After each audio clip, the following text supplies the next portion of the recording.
நாம் ஜெபம் பண்ணலாம். ஸ்தோத்திரிக்கம் ஆண்டவரே, மகா இருக்கும் கிருபை நல்ல சுவாமி, இந்த வேலைக்கு அப்பா அம்மா துதிக்கிற ஸ்தோத்திரிக்கம்.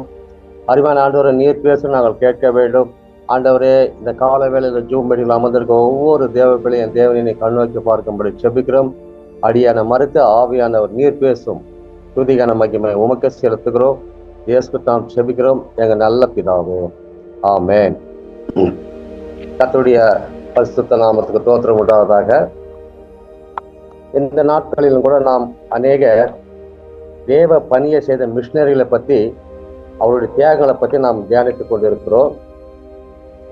இந்த நாளில் கூட நாம் பார்த்தோம் என்று சொன்னால், எனக்கு கொடுக்கப்பட்டுள்ள ஒரு தேவ மனிதன் யார் என்று சொல்லி நாம் பார்த்தோம் என்று சொன்னால், ஜான் ஆண்டர்சன்.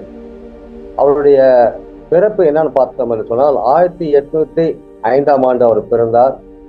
1855 அவர் மரித்தார் என்று சொல்லி நாம் பார்க்கிறோம்.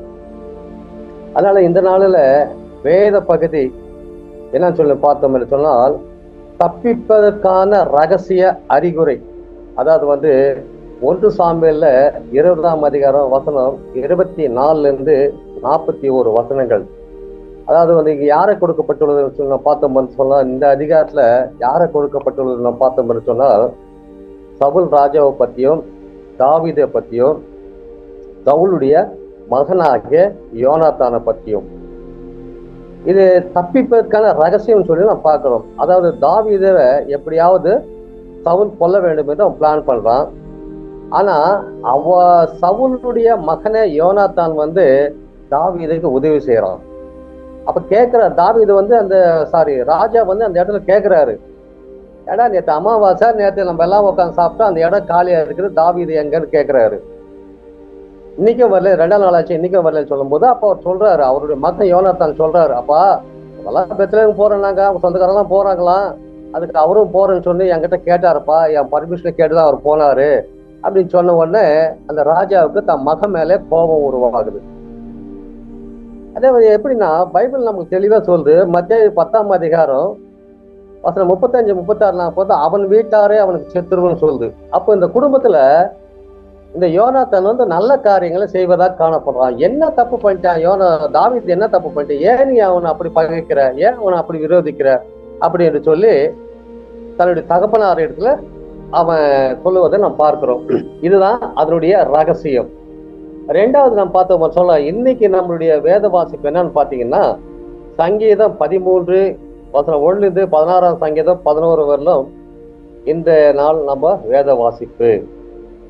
மனப்பாட வசனம் என்னன்னு பார்த்தோம்னா, 1 சாமுவேல் 20ஆம் அதிகாரம் 41வது வசனம் என்ன சொல்றதுன்னா, வெள்ளையண்டன் போன பின்பு தாவீது தென்புறமான இடத்திலிருந்து எழுந்து வந்து தரையில முககுப்புறா விழுந்து 3 விசை வணங்கினான்.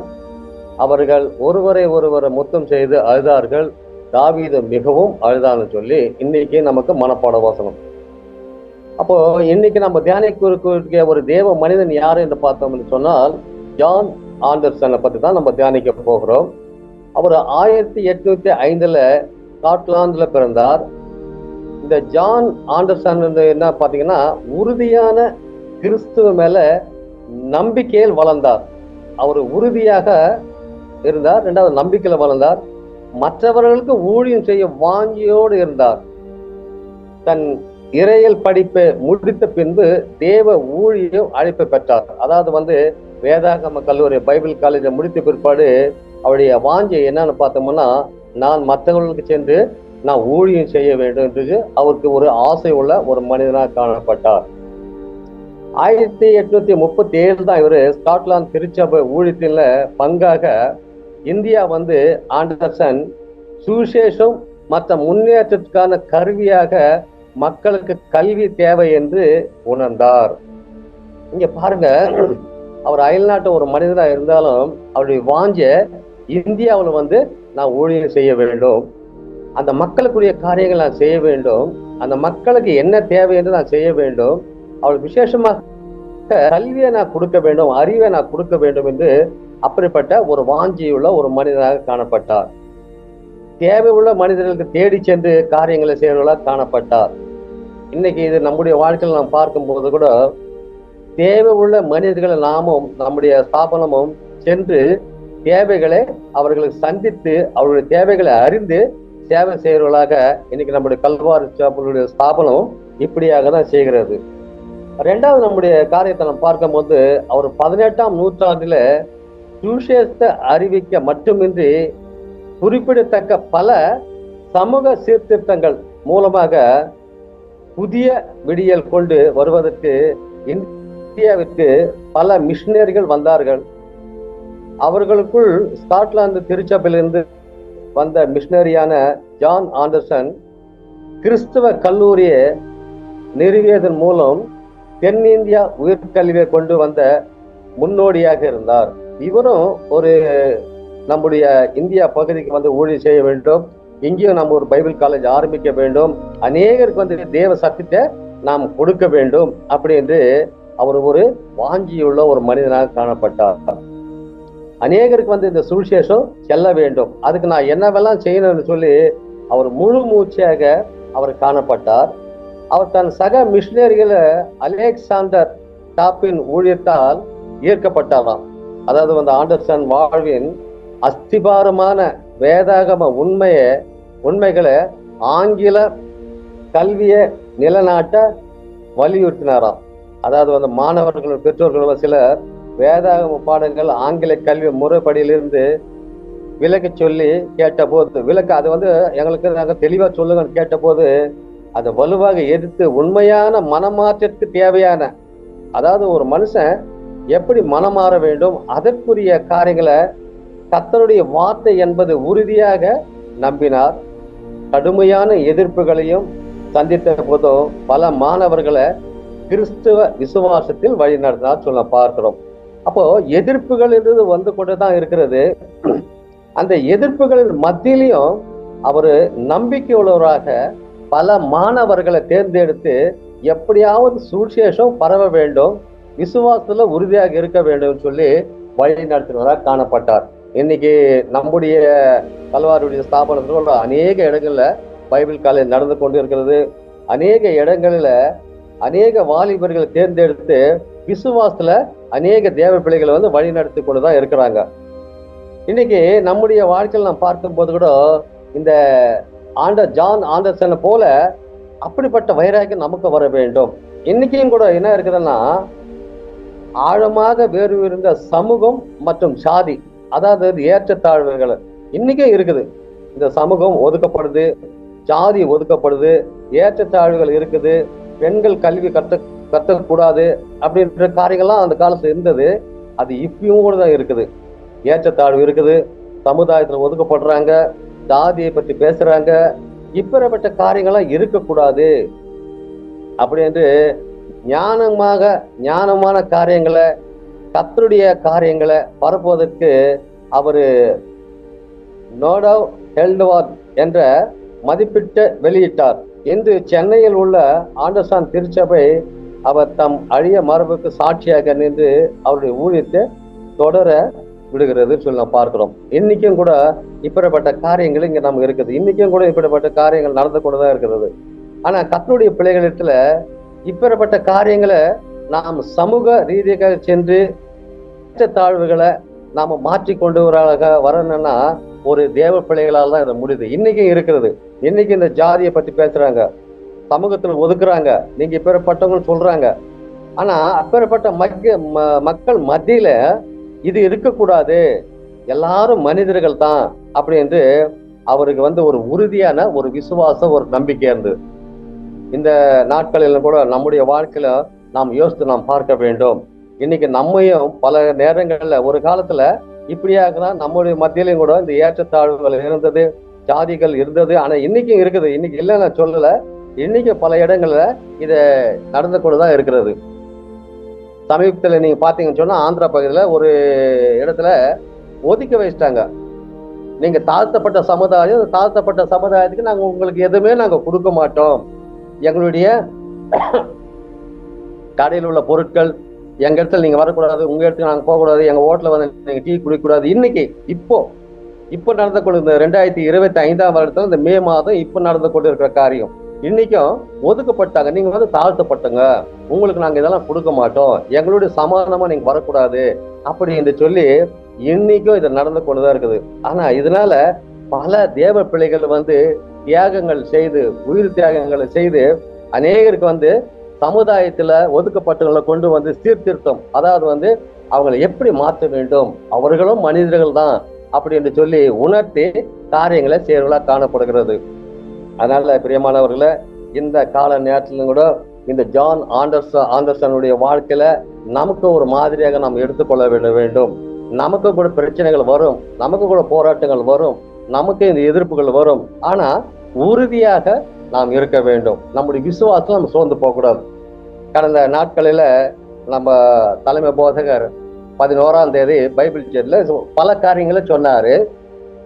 ஒரு நல்ல கிறிஸ்தவன் மரணத்துக்கு பயப்பட மாட்டான். மரணம் என்பது ஒரு சத்துருவு, மரணத்தை கண்டு சந்தோஷப்படுவான வழியா அவன் பயப்பட மாட்டான் அப்படின்னு சொல்லி பிலிப்பியர் 1ஆம் அதிகாரம் 21வது வசனத்தை சொல்றாரு. அவரு பிலிப்பியர் 1:21 பவுலை பற்றி சொல்றாரு.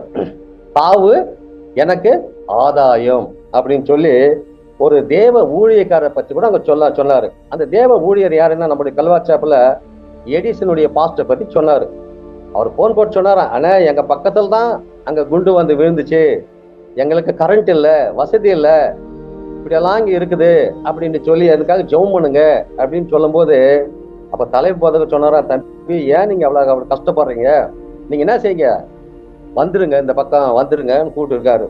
ஆனா அந்த தேவ ஊழியக்காரன் சொன்ன ஒரு காரியம் என்ன பாத்தீங்கன்னா, யோவான் 10ஆம் அதிகாரம் 11வது வசனத்துல, நானும் நல்ல மேய்ப்பன் என்ன செய்வானா, தன் நாடுகளுக்காக ஜீவனை கொடுப்பானா.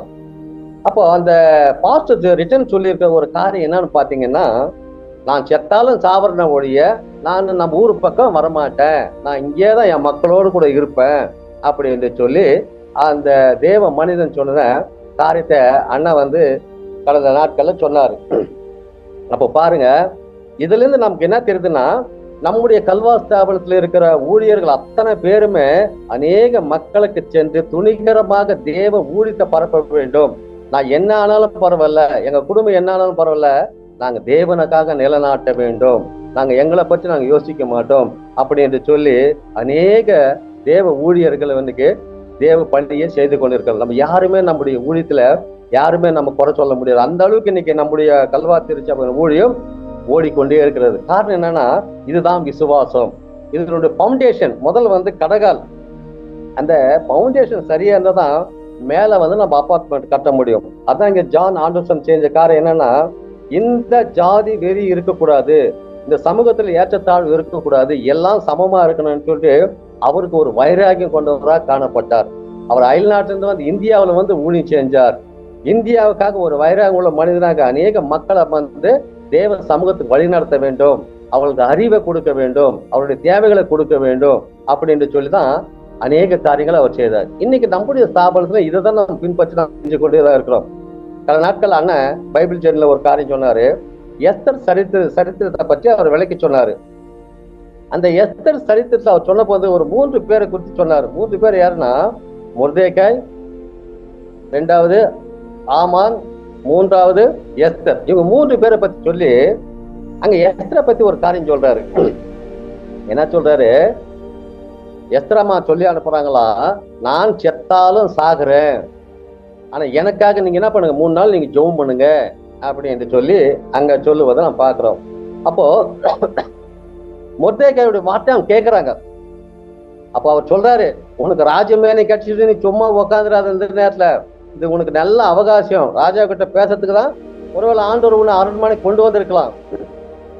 இப்போ நீ சும்மா இருந்தனா எங்களுக்கு ரட்சிப்பு எங்கேயாவது கிடைக்கும், எங்களை விட்டுற மாட்டாரு, ஆனா உன்னை விட மாட்டாரு, இந்த நேரத்துல நீ பேசு. அப்போ பேச வேண்டிய நேரத்துல நம்ம பேசிடணும். அப்ப அவங்க சொல்லி அனுப்புற ஒரு காரியம் தான், நான் செத்தாலும் சாகுறேன். அதுதான் இங்க ஜான் ஆண்டர்சன் கூட அவர் சொல்றாரு, நான் மக்களுக்காக நான் என்ன ஆனாலும் பரவாயில்ல, மக்களை நிலநாட்ட வேண்டும், மக்களை உறுதியாக நடத்த வேண்டும், ஏற்ற தாழ்வுகளிலிருந்து நாங்களும் மனிதர்களிலிருந்து சமாதானத்தை கொண்டு வர வேண்டும் அப்படி என்று சொல்லி அவர்களுக்காக அநேக காரியங்களை இங்க கொண்டு சாட்சியாக இருந்தாருன்னு சொல்லி நான் பார்க்கிறோம். இன்னைக்கு நம்முடைய வாழ்க்கையில கூட இப்படிப்பட்டதான சாட்சிகள் காணப்பட வேண்டும். அநேக இடத்துக்கு தேவ பணியை நாம் செய்ய வேண்டும். நமக்குள்ள அந்த துணிச்சல் இருக்க வேண்டும். எந்த துணிச்சல் இருக்க வேண்டும்னா, தேவனுக்காக வைராகியமாக வாழுகிறத, தேவனுக்காக நான் எல்லாம் செய்வேன், என்ன ஆனாலும் பரவாயில்லன்ற அந்த வைராகியம் நமக்கு வேண்டும். நம்ம பத்தியே நம்ம யோசிக்க கூடாது, நம்மளுடைய காரியங்களை பற்றி நம்ம யோசிக்க கூடாது. பாருங்க, பாஸ்டர் எடிசன் வந்து ஒரு மாதிரி. ஆனா நான் எனக்கு என்ன ஆனாலும் பரவாயில்ல, நான் வரமாட்டேன். இப்படிப்பட்ட தைரியம் இன்னைக்கு ஒவ்வொரு ஊழியக்காரர் கல்வாச்சப்பல் எல்லாரும் அப்படிதான் ஊழியம் செஞ்சு கொண்டு இருக்காங்க. உதாரணம் பாத்தீங்கன்னா 1995 96 நினைக்கிறேன். இந்த 95 96 ஆந்திரா பகுதியில் ஒரு பெரிய புயல் வந்தது. அந்த புயலுக்கு பாஸ்டர் நவநீத் தான் எங்களை வழிநடத்தி சென்றாரு. கடல் பகுதியில் நாங்கள் சேர்ந்து ஒரு தீவுக்கு கடலில் சேர்ந்து அந்த தீவுல நாங்கள் ஊழியம் செஞ்சோம். அந்த ஊழியம் செய்கிற நாட்கள் சுற்றும் தண்ணி தான் இருக்குது. அந்த தீவுல ஒரு சில மக்கள் இருக்காங்க. அந்த மக்கள் எல்லாரும் வீட்டுல ஒரே அழை, எல்லாரும் வீட்டுல புயல் வந்து அடிச்சுட்டு போட்டு எல்லாரும் வீட்டுல அழை. என் வீட்டுல 2 பேர் செத்தாங்க, என் வீட்டுல ஒருத்தர் செத்தாங்க, என் வீட்டுல 3 பேர் செத்தாங்கன்னு. ஆனா அதுல ஒரு குடும்பம் மாத்திரம் சந்தோஷமா பாட்டு பாடிக்கிறாங்க, இயேசு கிறிஸ்துவ பத்தி பாட்டு பாடுறாங்க. நாங்க திடீர்னு அந்த வீட்டுக்கு போனோம். ஏன்னா எல்லாரும் வீட்டுல அழை, உங்க வீட்டுல மாதிரி என்ன இப்பெல்லாம் சந்தோஷமா இருக்குங்களே அப்படின்னு கேட்கும்போது அவங்க சொன்னாங்க, ஐயா எங்க பேரு நோவா, ஒரு சின்ன போட்டு, அந்த அலை எப்பயுமே இங்க வந்தது இல்லை, இப்படிப்பட்ட அலை இங்க வந்துச்சு. இந்த அலை வரும்போது நாங்க எல்லாரும் எசப்பா எசப்பான்னு எங்க புலிகளா கத்தினாங்க. ஆனா எங்களுக்கு ஒரு சேதம் கூட ஆகல அப்படின்னு சொல்லி அந்த பகுதியில அவங்க சாட்சி சொன்னாங்க. அது எங்களுக்கு பெரிய சந்தோஷமா இருந்துச்சு. அந்த நாட்கள்ல நோவா நோவா என்ற பாட்டை அந்த இடத்துல நாங்க பாடி, நோவா தாத்தான்ற பாட்டை அந்த இடத்துல நாங்க பாடி தேவனுடைய மகிமை படுறோம். இது நான் எதுக்கு சொல்ல வந்தேன்னா, விசுவாசத்துல உறுதியாக வளர்க்க வேண்டும். அதுதான் இந்த ஜான் ஆண்டர்சன் இங்க செய்யறாரு. ஏற்றத்தாழ்வு இருக்கக்கூடாது, மக்கள் மத்தியில எல்லாரும் சமமாக இருக்க வேண்டும், சமநலத்தை கொண்டு வர வேண்டும் அப்படி என்று என்னதான் எதிர்ப்புகள் வந்தாலும் அது கடுமையாக எதிர்த்து நின்றார். இன்னைக்கு நம்முடைய ஊழியத்தில், நம்ம கலாச்சார ஊழியத்தில் கூட எவ்வளவோ எதிர்ப்புகள், எவ்வளவோ சோதனைகள் வந்தாலும் கர்த்தர் அவர் எல்லாத்திலும் நமக்கு வழியை விட்டு அவர் நடத்தி கொண்டே போகிறார். நாங்கெல்லாம் டாக்ஸ் கொடுக்கும் போது போனோம்னா எங்களெல்லாம் பெரிய போராட்டம் நடத்துனாங்க. ஒரு ரூம்ல போட்டு அடிச்சுட்டாங்க, சாணி தண்ணியெல்லாம் கரைச்சி எங்க மேல ஊத்துனாங்க. ஆனா இருந்தாலும் எங்களுடைய குரூப்ல இருந்த அத்தனை பேருமே சந்தோஷமா சிரிப்பு முகமா தான் இருந்தாங்களா ஒழிய யாருமே வேதனைப்படல. ஏன் எங்களுக்கு இப்படின்னு சொல்லி யாருமே வேதனைப்படல. காரணம் என்னன்னா, தேவனுடைய நாமம் மகிமைப்படத்தக்கதாக ஆண்டவர் நம்முடைய ஸ்தாபனத்தையும் உயர்த்து கொண்டே வந்து கொண்டிருக்கிறார். அதனால இந்த நேரத்துல கூட நமக்கு இந்த ஜான் ஆண்டர்சனை பத்தி கர்த்தர் ஒரு தெளிவான காரியத்தை கொடுத்த ஒரு காரியத்தை நாம் பார்க்கிறோம். அவருக்கு இந்த வைராக்கியத்தை நாம் பார்க்கிறோம். திருச்சபை வளர வேண்டும் என்று அவர் அயல் நாட்டை விட்டு இந்தியா தேசத்துக்கு வந்து அநேக மிஷினரிகளை கொண்டு வந்து தேவ பணியை செய்யத்தக்கதாக அந்த மகனை கர்த்தர் வந்து நம்ம பகுதியில் ஊற்றினார். இன்னைக்கு பாருங்க, பல மிஷினரிகளை பற்றி அண்ணன் நமக்கு ரொம்ப தெளிவாக கொடுத்து கொண்டு இருக்கிறார். கடந்த நாட்கள் சொன்னார், தம்பி நான் டோனாவூர் போயிருந்தேன், டோனாவூரை பற்றி சொன்னாரு, டோனாவூர் காரியங்களை பற்றி சொன்னாரு, அந்த அம்மா அம்மையாரை பற்றி சொன்னாரு, இன்னைக்கு பலருடைய கல்லறைகளை பற்றி சொன்னாரு. சமீபத்துல தரங்கம்பாடி நானும் போயிருந்தேன், தமிழ்நாடு பகுதியில் தரங்கம்பாடி என்ற பகுதியில் நானும் போயிருந்தேன். இந்த தரங்கம்பாடி சமுதிரத்துக்கு பக்கத்துல தான் இருக்கிறது. அந்த தரங்கம்பாடியை பார்த்தா சீகன் பாலுடைய ஊழியம், அவருடைய கல்லறை பார்த்தீங்கன்னா பிரசங்க பீடத்துக்கு முன்னாடி தான் இருக்குது, சர்ச்சுக்குள்ளதான் அவருடைய கல்லறையும் இருக்குது. அதை பார்த்த உடனே எனக்கு ஒரு ஆச்சரியம் இருந்துச்சு, என்னடா சர்ச்சுக்குள்ளவே கல்லறை வச்சிருக்காங்களே அப்படின்னு சொல்லி நானும் யோசிக்க ஆரம்பிச்சேன். தரங்கம்பாடினா நம்ம தமிழ்நாடு தான், தமிழ்நாட்டு பக்கத்துல இருக்குது. அந்த பகுதிக்கு நான் பார்க்கும்போது கூட அவருடைய கல்லறையும் ஆலயத்துக்குள்ளதான் இருக்குது. அதை பார்த்த உடனே எனக்கு ஒரே ஆச்சரியமா இருந்துச்சு, என்ன இப்படிப்பட்ட காரியம் இருக்குது. அப்ப அந்த சீகன் பாலுடைய சரித்திரத்தை பற்றி அங்க அநேக சொன்னாங்க. அதை கேட்டேன். அது கேட்கும் போது ஒரு ஆச்சரியம் பாருங்க, என்ன ஒரு வைராகியத்தோட வந்து நம்ம இந்தியா பகுதியில இப்படிப்பட்ட தியாகங்களோட ஊழியத்தை செஞ்ச அநேக மிஷினரிகளுக்கு நாம் என்னதான் நாம் செய்ய வேண்டும். இன்னைக்கு பாருங்க, அநேக இடங்கள்ல இன்னைக்கு உதாரணமா ஒவ்வொருத்துக்கும் ஒவ்வொரு சரித்திரம் இருக்குது. இன்னைக்கு வேலூர் பகுதி நீங்க பாத்தீங்கன்னா சிஎம்சி ஹாஸ்பிட்டல் உருவாகுதுன்னா அதுக்கு ஒரு சரித்திரம் இருக்குது. அந்த ஹாஸ்பிட்டல் சும்மா வந்துடல, ஏதோ இன்னைக்கு தெரியாது, மக்களுக்கு தெரியாது, ஏதோ ஒரு ஹாஸ்பிட்டல் போற வரேன்னு இன்னைக்குள்ள மக்களுக்கு தெரியும். ஆனா அதனுடைய வரலாறை பார்த்தோம்னா அதுக்கு ஒரு பெரிய கதையே இருக்குது. நீங்க பழம்பெயர் ஆந்திரா பகுதி பழம்பெயர் எடுத்துக்கிட்டீங்கன்னா லெப்பர்சி ஹாஸ்பிட்டல் ஒன்று இருக்குது, குஷ்டரோகிகளுக்கு ஹாஸ்பிட்டல் ஒன்று இருக்குது. அந்த ஹாஸ்பிட்டல் கட்டுறது நோக்கம் என்னன்னா, ஏதோ ஒரு பணம் சம்பாதிக்கிறதுக்காக இல்லை. அந்த நாட்கள்ல ஒரு தேவ மனிதன் அந்த வழியை செல்லும் போது அவருடைய காரு வந்து பழம்பெயர்ல பஞ்சர் ஆகி போயிருக்குது. அது பஞ்சர் போடுகிற அந்த நேரத்துல அநேக குஷ்டரோகிகளை பார்த்திருக்கிறது.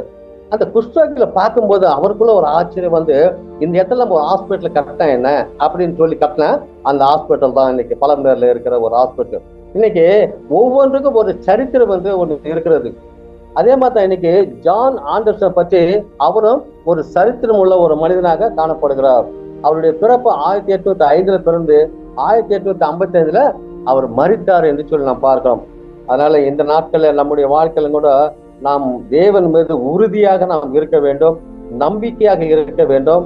மனமாற்றத்துக்கு தேவையான கர்த்தருடைய பணியை நாம் செய்ய வேண்டும்.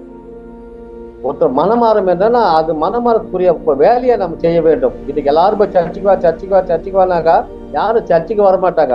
அவர்களுக்கு முன்னாடி அவருடைய காரியங்கள் நம்ம செய்யும் போது, அவருடைய தேவைகளை அறிந்து நம்ம போகும்போது கர்த்தர் கண்டிப்பா கொண்டு வர. அருமையானவர்களே, இந்த கால நேரத்துல கூட இன்னைக்கு குஜராத் பகுதிக்காக எல்லாரும் நீங்க ஜெபம் பண்ணுங்க, அந்த பார்த்து எங்களுக்காக ஜெபம் பண்ணுங்க சொல்லி ஜெபம் பண்ணாங்க. இன்னைக்கு இந்தியா பாகிஸ்தானுக்கு நம்ம எல்லாரும் ஜெபம் பண்ணிக்கிறோம். கர்த்தர் வந்து சமாதானத்தை கட்டிடுவாராக. இன்னைக்கு நம்முடைய வாழ்க்கையில கூட நாம் தேவ பணியை செய்யும்போது ஒரு ஜான் ஆண்டர்சனை போல நாம் உறுதியாக நாம் இருக்க வேண்டும். இன்னைக்கு தப்பிப்பதற்கான ஒரு ரகசியம் என்ன சொல்லி நாம் பார்த்தோம் சொன்னா, 1 சாமுவேல்ல 20ஆம் அதிகாரம் 24-41 வசனங்கள் நாம் பார்க்கும்போது கூட ஒரு நல்ல காரியத்தை செஞ்ச ஒரு மனிதனுக்கு இங்க ஒரு போராட்டம் தான் வருது. யோனாத்தான் கேட்கிறான், யோனாத்தானுடைய அவங்க அப்பா கிட்ட கேட்கிறான், என்னப்பா தப்பு பண்ணிட்டான், நீ ஏன்பா நீ அவனை அப்படி இது பண்ற, அவன் நமக்கு நல்ல காரியம் தானே செஞ்சன அப்படின்னு சொல்லி அந்த தகப்பனார் இடத்துல அந்த மகன் பேசும்போது மகன் மீது அந்த தகப்பனார் கோபம் வருது. இவன் தான் இப்படி பேசுறானா அப்படின்னு சொல்லிட்டு. அதனால மத்தியில் சொல்ற மாதிரி உன் வீட்டார உனக்கு செத்துருன்னு சொல்லுவாங்க. அதாவது வந்து நல்லதை நம்ம எங்க வேணாலும் பேசலாம், எப்படி வேணாலும் பேசலாம். ஆனா இன்னைக்கு நமக்கு ஜான் ஆண்டர்சன் வந்து ஒரு மாதிரியாக ஒரு மனிதனாக காணப்பட்டார். அடுத்தபடியாக நாம் பார்க்கும்போது ஊழியத்திற்கு எதிர்வழியாக, அதாவது வந்து ஊழியத்துக்கு தேவையான ஒரு காரியம். இன்னைக்கு நம்ம கல்வார் சேப்பலுக்கு ஒரு வசனம் ஆண்டவர் கொடுக்கப்பட்டுள்ளார். என்ன வசனம்? சகரியா 4ஆம் அதிகாரம் 6வது வசனத்தை நமக்கு வந்து கொடுக்கப்பட்டுள்ள ஒரு வாக்குத்தத்த ஒரு வசனம். அந்த வசனம் என்னன்னு பாத்தீங்கன்னா, பலத்தினாலும் அல்ல பராக்கிரமத்தினாலும் அல்ல அப்படின்னு சொல்லுது. இன்னைக்கு நம்ம பலத்தை கொண்டு நம்ம காரியங்கள் செய்யலாம் நம்ம நினைக்கலாம். நம்முடைய பலமெல்லாம் ஒன்று கிடையாது. தேவ ஆவியானவர் நமக்கு கிரியை செய்ய வேண்டும். அப்படிப்பட்ட அந்த ஜான் ஆண்டர்சனுடைய வாழ்க்கையிலும் அவருடைய ஊழியத்திற்கு எதிர்வழியான வேத வசனம் என்னன்னு பாத்தீங்கன்னா, நீதிமொழிகள் 22ஆம் அதிகாரம் 6வது வசனம். அதாவது என்ன சொல்றன்னா, பிள்ளையான் நடக்க வேண்டிய வழியில அவனை நடத்தி அவன் முதிர் வயதிலும் அதை விடாது இருப்பான்னு சொல்றாரு. முதல்ல வந்து நம்ம பவுண்டேஷன் வந்து ஜாக்கிரதையாக நம்ம பிள்ளைகளுக்கு நம்ம கத்துக் கொடுக்க வேண்டும். இன்னைக்கு நம்முடைய கல்வார் திருச்சபையில நமக்கு அதை தான் கத்துக்கொண்டு கொண்டு இருக்காங்க. நம்ம எல்லாரும் கத்துன்னு இருக்கிறோம். இன்னைக்கு நம்ம எப்படி நடக்க வேண்டும், எப்படி நம்முடைய வாழ்க்கை வாழ வேண்டும், எப்படி பல இடங்கள் நம்ம செல்ல வேண்டும் அப்படின்னு சொல்லி நம்ம நடக்க வேண்டிய வழியை ரொம்ப ஜாக்கிரதையாக நமக்கு பல தேவ பிள்ளைகள் நமக்கு கற்றுக் கொடுத்திருக்காங்க. 1905ஆம் ஆண்டுல எங்களுடைய பைபிள் காலேஜ்ல எங்களுக்கு அண்ணனும் ஒரு கிளாஸ் எடுப்ப வருவாரு. அப்ப எங்களுக்கு கற்றுக் கொடுப்பாரு, இப்படிதான் இருக்கணும், வேத வசனம் இப்படிதான் இருக்கும், தேவ வழியில இப்படிதான் இருக்கும், தேவ வழிபாடு இப்படிதான் இருக்கணும். ஆனா பிள்ளையா நடக்க வேண்டியதை அவர் அந்த நாள கற்றுக் கொடுத்தாரு. அப்ப ஏன்னா அவன் முதிர் வயதுல அதை விட மாட்டான். இன்னைக்கு நம்முடைய ஆட்கள், நம்முடைய கல்வாச்சாரில் இருக்க அத்தனை ஊழியக்காரமே யாருமே வழி விட்டு போகாம அந்த வழியில நடக்கிறாங்க. காரணம் என்னன்னு பாத்தீங்கன்னா, அந்த வழியில போவதற்கு கத்துக் கொடுக்க ஒரு தகப்பன் வந்து பிள்ளைகளுக்கு எப்படி கற்றுக் கொடுக்க வேண்டும், எந்த வழியில போக வேண்டும், எப்படி தாம் பிள்ளைகளை வளர்க்க வேண்டும், அதாவது ஆவிக்குரிய வாழ்க்கையில எப்படி நாம் போதிக்க வேண்டும். நம்ம உலக மனிதர்கள் போல அல்ல, உலக காரியங்களை போல அல்ல, நாம் தேவனுடைய வழியில நாம் நடத்துறவர்களா நம்ம காணப்பட வேண்டும். அதனால பிரியமானவர்கள, இந்த நாட்கள்ல பரலோக தந்தைய பற்றி நாம பேசிக்கொண்டு இருக்கிறோம். ஏற்றத்தாழ்வு நமக்குள்ள இருக்கக்கூடாதுன்னு சொல்லி நாம் பார்க்கிறோம். விசுவாசத்தில் நம்ம உறுதியாக இருக்க வேண்டும். விசுவாசத்தில் நம்ம ஊழியத்தை நம்ம பலப்படுத்த வேண்டும். ஆண்டவருடைய வாழ்க்கையில நமக்கு வந்து எச்சரிப்பை நம்ம வந்து கற்றுக்கொள்வதாக காணப்பட வேண்டும். நம்முடைய வாழ்க்கையில நீதியாக நம்ம நடக்கிறவர்களாக காணப்பட வேண்டும். நம்மளுக்கு எல்லாத்துக்கும் நமக்கு ஒரு துணிவை நமக்கு வேண்டும். துணிவாக காரியங்களை செய்ய வேண்டும். கர்த்தருடைய பணிவை ஒரு துணிவாக நாம துணிந்து நம்ம செய்யறவர்களாக காணப்படணும். எதுக்குமே நம்ம தேவ பணியை செய்வதற்கு நாம் பயப்படக்கூடாது. ஆண்டவர் இருக்கார், ஆண்டவர் பார்த்துக்குவார். ஆண்டு மேல ஆண்டு போகும்போது ஆண்டவர் நம்ம எல்லாத்தையும் பார்த்துக்குவார். என்னுடைய வாழ்க்கையில் நான் பார்த்தீங்கன்னா பல இடங்களுக்கு சென்று நான் அந்த காலத்துல ஊழித்தது பல இடங்களுக்கு சென்று இருக்கிறேன். அப்ப செல்லுகிற நாத்த பாச இவரு நவநீத் பாச எனக்கு அடிக்கடிக்கு சொல்லுவாரு. நான் அவர்கிட்ட ஒரே ஒரு காரியம் சொல்லுவேன், பாஸ்டர் ஒருவேளை நான் இங்க இறந்துட்டு நான் செத்து போயிட்டேன்னா ஒரு மிஷினரியாக நான் செத்தன்னு என்னுடைய பேர் இருக்கும். ஒருவேளை நான் மறித்து நான் உயிரோடு திரும்பி நான் வீட்டுக்கு போனேன்னா என் மனைவி பிள்ளைகளை நான் பார்க்க போறேன், இதுக்கு நான் ஏன் பயப்படணும், இதை பத்தி நான் ஏன் யோசிக்கணும் அப்படின்னு சொல்லி நம்முடைய நவநீத் பாஸ்டர்கிட்ட நான் அடிக்கடிக்கு பேசுவேன். எனக்கு நவநீத் பாஸ்டர் எனக்கு ரொம்ப பிடிக்கும், அவருக்கு நான் நல்லா பிடிக்கும். காரணம் என்னன்னா எந்த இடத்துக்கு என்னை கூப்பிட்டு போவார். அவரு எந்த இடத்துல பிரச்சனை நடந்தாலும் பவுலு பவுலு பவுலுன்னு கத்துவார், என்ன இங்க வா அங்க போன்னு சொல்லுவாரு. காரணம் என்னன்னா பவுல் துணிகரமாக காரியங்களை செய்கிறான்றது அவருக்கு ஒரு நம்பிக்கை. அதனால இந்த கால நேரத்துல கூட நமக்கு கொடுக்கப்பட்ட ஜான் ஆண்டர்சனுடைய வாழ்க்கையை நாம் கற்றுக்கொள்வோம். நாம் தப்பிப்பதற்கான ரகசிய அறிகுறியும் 1 சாமுவேலில் நமக்கு கொடுக்கப்பட்டுள்ளது. ஒரு பிரச்சனை வந்து அந்த பிரச்சனை நம்ம எப்படி தப்பித்துக் கொள்ள வேண்டும் என்று சொல்லி நமக்கு தெளிவாக கொடுக்கப்பட்டுள்ளது. இன்னைக்கு ஜான் ஆண்டர்சனுடைய வாழ்க்கை நமக்கு ஒரு மாதிரியான வாழ்க்கை. அதனால இந்த நேரத்தில் கூட கர்த்தர் கொடுத்த இந்த தேவ மனிதனை பற்றி தியானிக்கும்படியாக தேவன் கொடுத்த நேரத்தை அவருக்கு நன்றிகளை ஏறெடுப்போம். நாம் ஜெபித்து நாம் முடிக்கலாம். அன்புள்ள ஆண்டவரே, இந்த அருமையான நாளுக்காக அப்ப உங்களுக்கு ஸ்துதிக்கிறோம், ஸ்தோத்திரிக்கும். அருமையான ஆண்டவரே, நீர் பேசி நாங்கள் கேட்டோம் ஆண்டவரே. இந்த நாட்களோட பரலோக தந்தையை உம்மை நோக்கி நாங்கள் பார்க்கிறோம் ஆண்டவரே. இன்னைக்கு நாங்கள் அநேக மக்களுக்கு ஏற்றத்தாழ்வு இல்லாதபடி ஆண்டவரே விசுவாசத்துல உறுதியா இருக்க ஆண்டவரே, அப்படிப்பட்ட மக்கள் மத்தியில ஊழியத்தை செய்யத்தக்கதாக ஆண்டவரே, எங்களுடைய வாழ்க்கை அர்ப்பணிக்கத்தக்கதாக ஆண்டவரே, ஆண்டவரே உங்க நீரில் நடக்கத்தக்கதாக ஆண்டவரே, நீர் எங்களுக்கு இந்த உலகில் போதித்த தேவனை ஸ்தோத்திரம். நாங்கள் ஞானத்துல குறைவுள்ளவர்களாக இருந்தாலும் ஆண்டவரே, எங்களுக்கு ஞானத்தை கட்டெடுக்க தேவனை ஸ்தோத்திரம். இந்த கால வேலை இந்த தேவ சமூகத்தில் அமர்ந்திருக்க ஒவ்வொரு தேவ பிள்ளையும் என் தேவனை நீ கண்ணோக்கி பார்க்கும்படி ஜெபிக்கிறோம். அருமையான ஆண்டவரே, கல்வா திருச்சபையில் நடத்துகின்ற அண்ணனுக்காகவும் அக்காவுக்காகவும் அவருடைய 3 பிள்ளைகள் மருமக்க பேர பிள்ளைகளாக ஜெபிக்கிறோம். இன்னும் அநேக இடங்களுக்கு இந்த ஊழியம் செல்லத்தக்கதாக ஆண்டவரே நீர் ஆண்டவர காரியங்களை வாய்க்க செய்ய ஜெபிக்கிறோம். கல்வா திருச்சபையில் நடக்கிற ஒவ்வொரு ஊழியங்களையும் தேவனை கண்ணுக்கு பார்க்கும்படி ஜெபிக்கிறோம். அடியானை இம்மட்டும் பாதுகாத்திரே, இதனால பேச வைத்திரும் கோட நதிகளை இருக்கிறோம். நல்ல போராட்டத்தை போராடினு சொல்ல போல ஒரு பவுலுடைய விசுவாச ஆண்டவரை எங்களுக்கு ஆண்டவர் வெளிப்படுத்திய விசுவாசம் ஆண்டவரே, கிறிஸ்தியனுக்கு ஜீவன் சாவு எனக்கு ஆதாயம் என்று பிலிப்பு 1 ஆண்டவரை 21 சொன்னது போல ஆண்டவரை ஒவ்வொரு வார்த்தையும் அப்பா ஆண்டவரை நாங்கள் பலப்படுத்தக்கதாக பல தேவ பிள்ளைகள் மூலமா அண்ணன் மூலமாக அநேக அற்புதமான காரியங்களை எங்களுக்கு வெளிப்படுத்தத்தக்கதாக ஆண்டவர் நீர் போதித்தேவனை தோற்றம் நீர் மகிம்படும். அருமையான இந்த வேலையை கூட ஆண்டவரை குஜராத் பகுதிக்காக நினைக்கிறோம், நார்த் இந்தியா பகுதியில் ஊழல் செய்கிற ஒவ்வொருவரும் நினைக்கிறோம். பிள்ளைகளுக்கு நல்ல விசுவாசத்தை கொடுத்து தேவனை தோற்றம் இன்னும் விசுவாசத்துல உறுதியா இருக்க ஆண்டு உதவிச்சோம். ஆண்டவரே, பாகிஸ்தான் இந்தியா ஜெபித்து கொண்டிருக்கிறோம். என் ஆண்டவரே நீர் உதவிச்சோம் ஜெபிக்கிறோம். நீர் மகிம்படும். துதி கன மகிமை உமக்கே செலுத்துகிறேன். இயேசுக்கு தாம் ஜெபிக்கிறேன் நல்ல பிதாவே, ஆமென்.